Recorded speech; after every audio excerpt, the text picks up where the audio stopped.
Stock market investment ಬಗ್ಗೆ ಇತ್ತೀಚೆಗೆ ನಮ್ಮ ಭಾರತೀಯರು ಅನೇಕರು ಆಕರ್ಷಿತರಾಗ್ತಿದ್ದಾರೆ. ಡಿಮ್ಯಾಟ್ ಅಕೌಂಟ್ಗಳ ಸಂಖ್ಯೆ ಅಂತೂ ಲಕ್ಷದಿಂದ ಲಕ್ಷಕ್ಕೆ ಪ್ರತಿದಿನ ಏರಿಕೆ ಆಗ್ತಾನೆ ಸಾಗ್ತಾ ಇದೆ. ಸೊ ಅದರರ್ಥ ಇನ್ವೆಸ್ಟ್ಮೆಂಟ್ ಮೈಂಡ್ ಸೆಟ್ ಈಗಿನ ಜನರಲ್ಲಿ ಇದೆ ಅನ್ನೋದಾಯ್ತು. ಹಾಗಾದ್ರೆ ಯಾರು ಚೆನ್ನಾಗಿ ದುಡ್ಡು ಮಾಡ್ತಿದ್ದಾರೆ, ಯಾವ ರೀತಿ ದುಡ್ಡು ಮಾಡ್ತಿದ್ದಾರೆ, ಹೇಗೆ ಲಾಭ ಗಳಿಸೋದಕ್ಕೆ ಸಾಧ್ಯ, ಅದರ ಬಗ್ಗೆ ಎಲ್ಲರೂ ಹುಡುಕ್ತಾನೆ ಇರ್ತಾರೆ, ತಿಳ್ಕೊಳ್ಳೋ ಪ್ರಯತ್ನ ಮಾಡ್ತಿರ್ತಾರೆ. ಹಾಗಾದ್ರೆ ಸಿಕ್ಕಾಪಟ್ಟೆ ಲಾಭ ಮಾಡಿದ ಒಬ್ಬ ವ್ಯಕ್ತಿ ಇನ್ನಿತರರು ಯಾವಾಗಲೂ ಲಾಭ ಮಾಡೋ ಹಾಗೆ ಒಂದು ಪರ್ಮನೆಂಟ್ ಸೂತ್ರವನ್ನು ಹೇಳ್ಕೊಡೋದಕ್ಕೆ ಸಾಧ್ಯನಾ?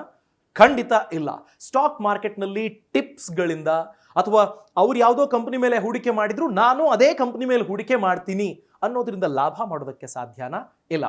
ನೀವು ಯಾವಾಗ ಒಂದು ಸ್ಟಾಕ್ ಅನ್ನ ಕೊಂಡುಕೊಳ್ಬೇಕು, ಯಾವಾಗ ಅದನ್ನ ಮಾರಾಟ ಮಾಡಬೇಕು, ಈ ಎಂಟ್ರಿ ಅಂಡ್ ಎಕ್ಸಿಟ್ ನ ರೈಟ್ ಟೈಮ್ಗಳು ನಿಮಗೆ ಗೊತ್ತಿದ್ರೆ ಲಾಭ ಮಾಡ್ತೀರಿ. ಅಟ್ಲೀಸ್ಟ್ ವರ್ಸ್ಟ್ ಕೇಸ್ ನಿಮ್ಮ ಬಂಡವಾಳವನ್ನ ಕಳ್ಕೊಳ್ಳೋದಿಲ್ಲ. ಆ ಕಾರಣಕ್ಕೆ ಯಾವಾಗ ಕೊಂಡುಕೊಳ್ಬೇಕು, ಯಾವಾಗ ಮಾರಾಟ ಮಾಡಬೇಕು ಅನ್ನೋದನ್ನ ಯಾರೋ ನಿಮಗೆ ಸಲಹೆ ಕೊಟ್ಟು ಕಲಿಸ್ಬಿಡೋದಕ್ಕಾಗೋದಿಲ್ಲ. ಅದನ್ನ ನೀವು ಕರಗತ ಮಾಡ್ಕೊಳ್ಬೇಕು. ಮಾರ್ಕೆಟ್ ಅನ್ನ ಅಬ್ಸರ್ವ್ ಮಾಡ್ತಾ ಎಕ್ಸ್ಪೀರಿಯನ್ಸ್ ನಿಂದ ಕಲಿಬೇಕು. ಹಾಗಾದ್ರೆ ಈ ಸೆಲ್ ಅಂಡ್ ಬೈನ ರೈಟ್ ಟೈಮ್ ನ ಬಗ್ಗೆ ಈ ವಿಡಿಯೋದಲ್ಲಿ ಡೀಟೇಲ್ ಆಗಿ ಡಿಸ್ಕಸ್ ಮಾಡೋಣ. ಇತ್ತೀಚೆಗೆ ನನ್ನ ಒಬ್ಬ ಫ್ರೆಂಡ್ ಕಾಲ್ ಮಾಡಿದ್ದ. ನಾನು ಹೂಡಿಕೆ ಮಾಡಬೇಕು ಅಂತಿದ್ದೀನಿ, ನನಗೊಂದೆರಡು ಮೂರು ಸ್ಟಾಕ್ಗಳ ಟಿಪ್ಸ್ ಕೊಡು ಅಂತಂದ. ನಾನಂದೆ ಬೇಸಿಕ್ ಎಕ್ಸ್ಪ್ಲೈನ್ ಮಾಡೋದಕ್ಕೆ ಸಾಧ್ಯ, ಬಟ್ ಯಾವುದೇ ಕಂಪನಿ ಹೆಸರನ್ನ ನಾನು ಹೇಳೋದಕ್ಕೆ ಸಾಧ್ಯ ಇಲ್ಲ ಅಂತ. ಆದ್ರೂ ಪದೇ ಪದೇ ಆತ ನನಗೆ ಬಲವಂತ ಮಾಡ್ತಾ ಇದ್ದ, ನನಗೊಂದು ಯಾವುದಾದ್ರೂ ಸ್ಟಾಕ್ನ ಹೆಸರು ಹೇಳು, ನಾನು ಖಂಡಿತ ಲಾಭ ಮಾಡೇ ಮಾಡ್ತೀನಿ, ನಾನು ಕಲಿತೀನಿ ನಿನ್ನ ಮೇಲೆ ಅಂತ. ಇದು ಹೇಗಿತ್ತು ಗೊತ್ತಾ? ನನಗೆ ಡ್ರೈವಿಂಗ್ ಬರೋದಿಲ್ಲ, ನಾನು ಡ್ರೈವರ್ ಸೀಟ್ನಲ್ಲಿ ಕೂತಿದ್ದೀನಿ. ನನ್ನ ಫ್ರೆಂಡ್ ಡ್ರೈವಿಂಗ್ ತುಂಬ ಚೆನ್ನಾಗಿ ಬರುತ್ತೆ, ಅವ್ನು ಕೂತ್ಕೊಂಡು ಈಗ ಗೇರ್ ಹಾಕು, ಕ್ಲಚ್ ಹಿಡಿ, ಆಕ್ಸಿಲರೇಷನ್ ಕೊಡು, ಗೇರ್ ಚೇಂಜ್ ಮಾಡು, ಈ ಥರ ಹೇಳಿದ್ರೆ ನೀವು ಸ್ಮೂತ್ ಆಗಿ ಡ್ರೈವ್ ಮಾಡೋದಕ್ಕೆ ಸಾಧ್ಯನಾ? ಖಂಡಿತ. ಕಲಿಯೋ ಹಂತದಲ್ಲಿ ಈ ಥರದ ಎಕ್ಸ್ಪೆರಿಮೆಂಟ್ ಅನ್ನ ಸ್ವಲ್ಪ ದಿನಗಳ ಮಟ್ಟಿಗೆ ಮಾಡಿದ್ರೆ, ನೀವು ನಿಮ್ಮ ಇಂಟ್ರೆಸ್ಟ್ ಅನ್ನ ಕೊಟ್ರೆ ಡ್ರೈವಿಂಗ್ ಚೆನ್ನಾಗಿ ಮಾಡೋದಕ್ಕೆ ಸಾಧ್ಯ. ಇಲ್ಲ ಇಲ್ಲ ನೀನು ಹೇಳ್ತಾ ಇರೋ ನಾನು ಓಡಿಸ್ತಿರ್ತೀನಿ ಅಂದ್ರೆ ಸಾಧ್ಯನಾ? ಸ್ಟಾಕ್ ಮಾರ್ಕೆಟ್ ಇನ್ವೆಸ್ಟ್ಮೆಂಟ್ ಕೂಡ ಹಾಗೇನೆ. ಸಾಮಾನ್ಯವಾಗಿ ಯಾರೋ ಹೇಳಿದ್ರು ಅಂತ ಕೊಂಡ್ಕೊಂಡು ಬಿಡ್ತೀವಿ. ಯಾವಾಗ ಮಾರಾಟ ಮಾಡಬೇಕು ಅನ್ನೋದ್ರ ಬಗ್ಗೆ ಮೊದಲಿಗೆ ತಿಳ್ಕೊಂಡು ಬಿಡೋಣ. ಮೊದಲನೇದು, ನೀವು ಯಾವ ಕಾರಣಕ್ಕೆ ಎಂಟ್ರಿ ಆದ್ರಿ ಅನ್ನೋದು ನಿಮಗೆ ಗೊತ್ತಿದ್ರೆ, ಆ ಕಾರಣ ಇನ್ವ್ಯಾಲಿಡ್ ಆದಾಗ ನೀವು ಆ ಸ್ಟಾಕ್ನ ಮಾರಾಟ ಮಾಡಬೇಕು. ಫಾರ್ ಎಕ್ಸಾಂಪಲ್, ನೀವು ಯಾವುದೋ ಒಂದು ಕಂಪನಿಯ ಹೊಸ ಮಾಡೆಲ್ನ ವೆಹಿಕಲ್ ಅನ್ನು ನೋಡಿ ನೀವು ಆ ಕಂಪನಿ ಸ್ಟಾಕ್ ಅನ್ನ ಕೊಂಡ್ಕೊಂಡಿರ್ತೀರಿ. ಆ ವೆಹಿಕಲ್ ಮೇಲೆ ನಿಮಗೆ ಬಹಳ ವಿಶ್ವಾಸ ಇರುತ್ತೆ, ಬಟ್ ಆ ವೆಹಿಕಲ್ ಮಿಸರಬ್ಲಿ ಫೇಲ್ ಆಗುತ್ತೆ. ಅದಾದ ನಂತರದಲ್ಲಿ ಅದನ್ನ ಇಂಪ್ರೂವ್ಮೆಂಟ್ಸ್ ಮಾಡೋದಕ್ಕೋ, ಅದನ್ನ ಫೈಟ್ ಬ್ಯಾಕ್ ಮಾಡೋದಕ್ಕೋ ಕಂಪನಿ ಏನೂ ಡಿಸಿಷನ್ ತಗೊಳ್ತಿಲ್ಲ, ಆಕ್ಟ್ ಮಾಡ್ತಿಲ್ಲ ಅಂತ ಆದಾಗ ನೀವು ಆ ಸ್ಟಾಕ್ನಿಂದ ಡಿಸ್ಟೆನ್ಸ್ ಕಾಯ್ದುಕೊಳ್ಳಬೇಕು. ಅದರರ್ಥ ನೀವು ಎಂಟ್ರಿ ಆದ ರೀಸನ್ ವ್ಯಾಲಿಡ್ ಇಲ್ಲ, ಆಚೆ ಬಂದ್ಬಿಡಿ.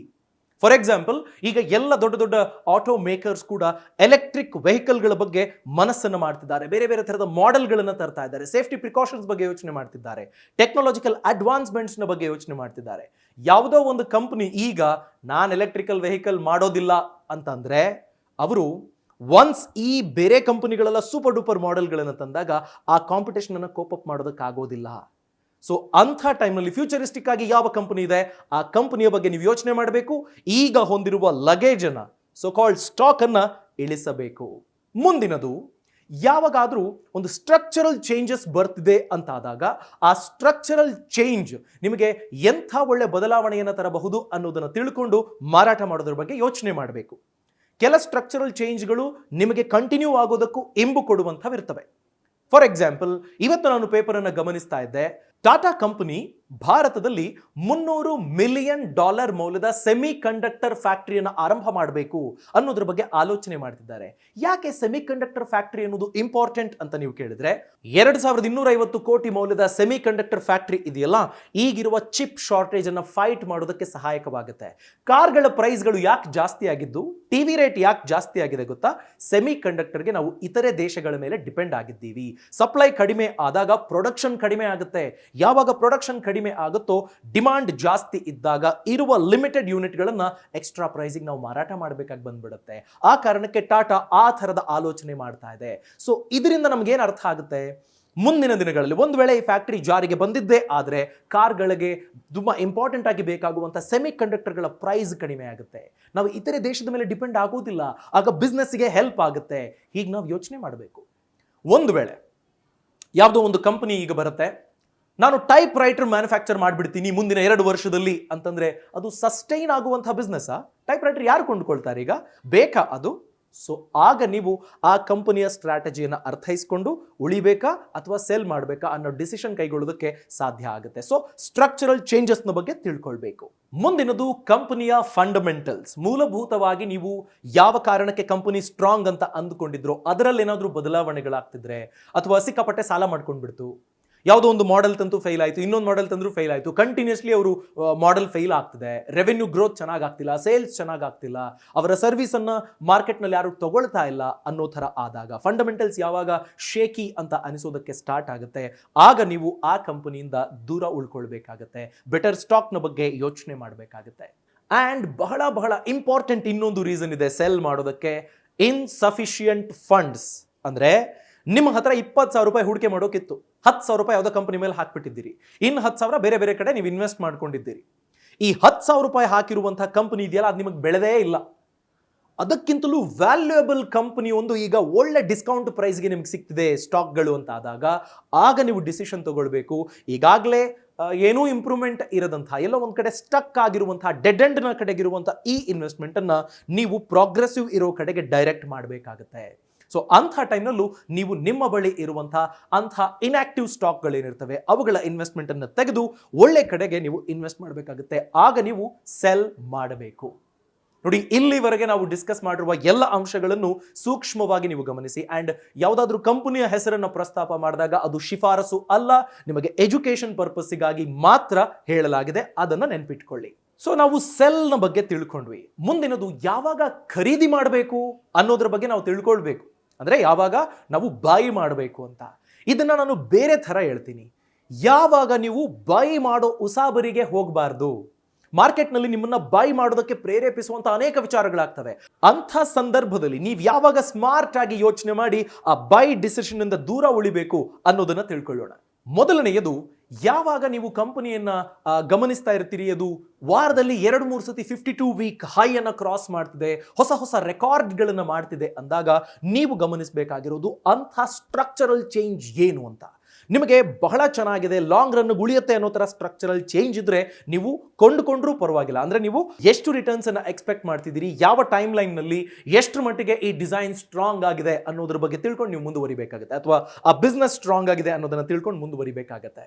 ಈಗ ಫಾರ್ ಎಕ್ಸಾಂಪಲ್ ಯಾರೋ ಒಬ್ರು ಬಹಳ ಲೋ ಕಾಸ್ಟ್ ಬ್ಯಾಟ್ರಿಯನ್ನು ತಯಾರು ಮಾಡಿ ಈಗಿರುವಂತಹ ಕಂಪನಿಗಳಿಗಿಂತಲೂ ಡಬಲ್ ಟ್ರಿಪಲ್ ಮೈಲೇಜ್ ಕೊಡುವಂತಹ ಒಂದು ಟೆಕ್ನಾಲಜಿ ಕಂಡಿಡಿದ್ರು, ಆಗ ನೀವು 52 ವೀಕ್ ಹೈಯಲ್ಲಿದ್ರೂ ಕೊಂಡುಕೊಳ್ಳೋದ್ರ ಬಗ್ಗೆ ಯೋಚನೆ ಮಾಡಬಹುದು. Because it is futuristic, definitely ಕನ್ಸ್ಯೂಮರ್ಸ್ಗೆ ಲಾಭ ಆಗುತ್ತೆ ಅನ್ನೋ ಥರ. ಆದರೆ ನೀವು ಗಮನಿಸಬೇಕಾಗಿರೋದು ಮೀಡಿಯಾ ಹೈಪ್ನಿಂದ ಆಗ್ತಿದೆಯಾ, ನಿಮಗೆ ದೊಡ್ಡ ಮಟ್ಟದಲ್ಲಿ ಸುದ್ದಿಗಳು ಪದೇ ಪದೇ ಕೇಳಿ ಬರ್ತಾ ಇದೆಯಾ, ನೀವು ಪೇಪರ್ನಲ್ಲೋ ಇನ್ನೆಲ್ಲೋ ಟಿವಿನಲ್ಲೋ ನೋಡಿ ಡಿಸಿಷನ್ ಕೈಗೊಳ್ತಿದ್ದೀರಿ ಅಂತಂದ್ರೆ ಈಗಾಗಲೇ ಅದು ಆ ಬಬಲ್ನಲ್ಲಿ ದೊಡ್ಡ ಹಂತವನ್ನು ತಲುಪಿಬಿಟ್ಟಿದೆ. ಯಾವಾಗ ಬೇಕಾದರೂ ಕ್ರ್ಯಾಶ್ ಆಗುವಂತಹ ಚಾನ್ಸಸ್ ಇರುತ್ತೆ, ಅಥವಾ ನೀವು ಎಂಟರ್ ಆಗೋದಕ್ಕೆ ರೈಟ್ ಟೈಮ್ ಅಲ್ಲ ಅನ್ನೋದನ್ನ ಅದು ತೋರಿಸ್ತಾ ಇರುತ್ತೆ. ಇದೆಲ್ಲವನ್ನು ಗಮನಿಸಿ ನೀವು ಪರ್ಚೇಸ್ ಮಾಡಬೇಕಾ ಬೇಡವಾ ಅನ್ನೋ ಡಿಸಿಷನ್ ಕೈಗೊಳ್ಳಬೇಕು. ಈ ಥರದ ಬಬಲ್ನಲ್ಲಿದೆ ಅಂತ ಅನಿಸಿದ್ರೆ ದಯವಿಟ್ಟು ಬೈ ಮಾಡಬೇಡಿ. ಮುಂದಿನದು ಇಂಡಸ್ಟ್ರಿ ಗ್ರೋತ್. ನೀವು ಯಾವ ಸ್ಟಾಕ್ನ ಮೇಲೆ ಹೂಡಿಕೆ ಮಾಡ್ತಿದ್ದೀರಿ, ಆ ಹೂಡಿಕೆಯ ಸೆಕ್ಟರ್ ಏನಿದೆ ಅದರಲ್ಲಿ ಲೀಡಿಂಗ್ ಕಂಪನಿ ಯಾವುದು ಅದನ್ನು ಗಮನಿಸಿ. ಯಾವ್ಯಾವ ಹೊಸ ಟೆಕ್ನಾಲಜಿಯನ್ನು ತರ್ತಿದ್ದಾರೆ ಗಮನಿಸಿ.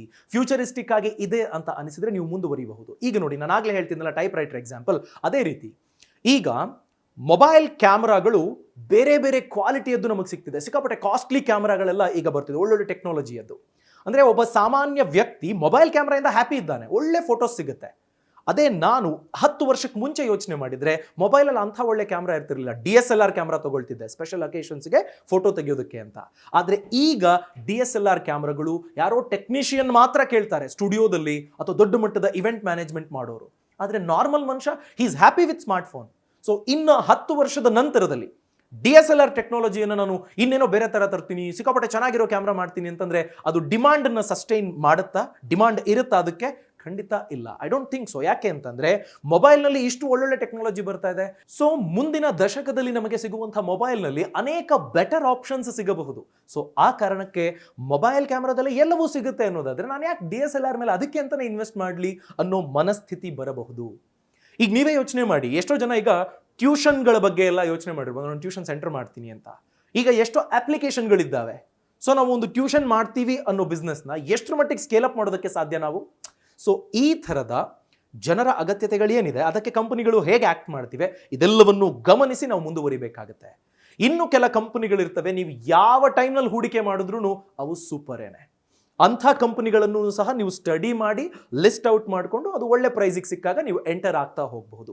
ಅಕ್ಯುಮುಲೇಟ್ ಮಾಡ್ಕೊಂಡು ಹೋಗೋದು ಡೆಫಿನೆಟ್ಲಿ ನಿಮಗೆ ಫ್ಯೂಚರಲ್ಲಿ ಒಳ್ಳೆ ಗ್ರೋತ್ ಅನ್ನ ಕೊಡ್ತಾ ಹೋಗುತ್ತೆ. ಎಕ್ಸಾಂಪಲ್ ಯೋಚನೆ ಮಾಡಿ, ಇನ್ಫೋಸಿಸ್ ಅನ್ನೋ ಕಂಪನಿ ಬಂದಿದ್ದು ಬೆಂಗಳೂರು IT ಹಬ್ ಆಗೋದಕ್ಕೆ ಒಂದು ಸ್ಪಾರ್ಕ್ ರೀತಿಯಲ್ಲಿತ್ತು. ಅದನ್ನ ಡ್ರೈವ್ ಮಾಡುವಂತ ರೀತಿಯಲ್ಲಿ ಇನ್ಫೋಸಿಸ್ನ ಬೆಳವಣಿಗೆ ಆಗ್ತಾ ಬಂದಿದೆ. Definitely artificial intelligence, technology, information technology ಇವೆಲ್ಲವೂ ಮುಂದಿನ ದಿನಗಳಲ್ಲಿ ಇನ್ನೂ ವೇಗವಾಗಿ ಬೆಳೆಯುತ್ತೆ ಅನ್ನೋ ಒಂದು ಹೋಪ್ ಅನ್ನಂತೂ ನಮಗೆ ಕೊಟ್ಟಿದೆ. ಸೊ ಆ ಥರದ ಕಂಪನಿಗಳ ಮೇಲೆ ನಾವು ಯಾವಾಗ ಬೇಕಾದರೂ ಹೂಡಿಕೆ ಮಾಡಬಹುದು. ಬಟ್ ಅಗೈನ್, ಯಾವ ಕಾರಣಕ್ಕೆ ಹೈಪ್ ಆಗ್ತಿದೆ, ಯಾವ ಕಾರಣಕ್ಕೆ ಬಬಲ್ ಕ್ರಿಯೇಟ್ ಆಗಿದೆ, ನಿಜವಾಗ್ಲೂ ಇದರ ಇಂಟ್ರೆನ್ಸಿಕ್ ವ್ಯಾಲ್ಯೂ ಇಷ್ಟಿದೆಯಾ, ಈಗ ಇನ್ಫ್ಲೇಟೆಡ್ ಪ್ರೈಸಾ ಅಥವಾ ಆಕ್ಚುಯಲ್ ವ್ಯಾಲ್ಯೂ ಇದೆಯಾ ಇದಕ್ಕೆ ಅನ್ನೋದನ್ನ ತಿಳ್ಕೊಂಡು ನಾವು ಮುಂದುವರಿಬೇಕಾಗುತ್ತೆ. ಈ ಡಿಸಿಷನ್ಗಳನ್ನು ನೀವು ಕೈಗೊಳ್ಳೋದಕ್ಕೆ ಸಾಧ್ಯ ಆದರೆ ಖಂಡಿತ ನೀವು ಸ್ಟಾಕ್ ಮಾರ್ಕೆಟ್ನಲ್ಲಿ ಉತ್ತಮ ಲಾಭ ಮಾಡೇ ಮಾಡ್ತೀರಿ. ನೆನಪಿರ್ಲಿ, ಟ್ರೇಡಿಂಗ್ ಆ್ಯಂಡ್ ಇನ್ವೆಸ್ಟಿಂಗ್ ಅನ್ನೋದು ಬಹಳ ವಿಭಿನ್ನ ವಿಚಾರಗಳು. ಟ್ರೇಡಿಂಗ್ ಅನ್ನೋದು ಶಾರ್ಟ್ ಟರ್ಮು, ರಿಸ್ಕ್ ಜಾಸ್ತಿ, ಲಾಭ ಬಂದರೆ ಬರಬಹುದು, ಅಷ್ಟೇ ನೀವು ಕಳ್ಕೊಳ್ಬಹುದು. ಬಟ್ ಇನ್ವೆಸ್ಟ್ಮೆಂಟ್ ಹಾಗಲ್ಲ, ನಿಮಗೆ ತಾಳ್ಮೆ ಇದ್ದಷ್ಟು ಚೆನ್ನಾಗಿ ಬೆಳೆಯುತ್ತೆ. ನಾಲೆಡ್ಜ್ ಅನ್ನು ತಿಳ್ಕೊಂಡು ನೀವು ಇನ್ವೆಸ್ಟ್ ಮಾಡಿದರೆ ಖಂಡಿತ ಗೆಲ್ತೀರಿ. ಆ ಕಾರಣಕ್ಕೆ ಇಂಡಿಯನ್ ಮನಿ ಆಫ್ ಫ್ರೀಡಮ್ ಆ್ಯಪ್ನಲ್ಲಿ ಅನೇಕ ಕೋರ್ಸ್ಗಳಿದ್ದಾವೆ ಇನ್ವೆಸ್ಟ್ಮೆಂಟ್ ಬಗ್ಗೆ, ಮ್ಯೂಚುವಲ್ ಫಂಡ್ನ ಬಗ್ಗೆ. ಈ ಕೂಡಲೇ ಡೌನ್ಲೋಡ್ ಮಾಡಿ ಕೋರ್ಸ್ಗಳನ್ನು ನೋಡಿ. All the best.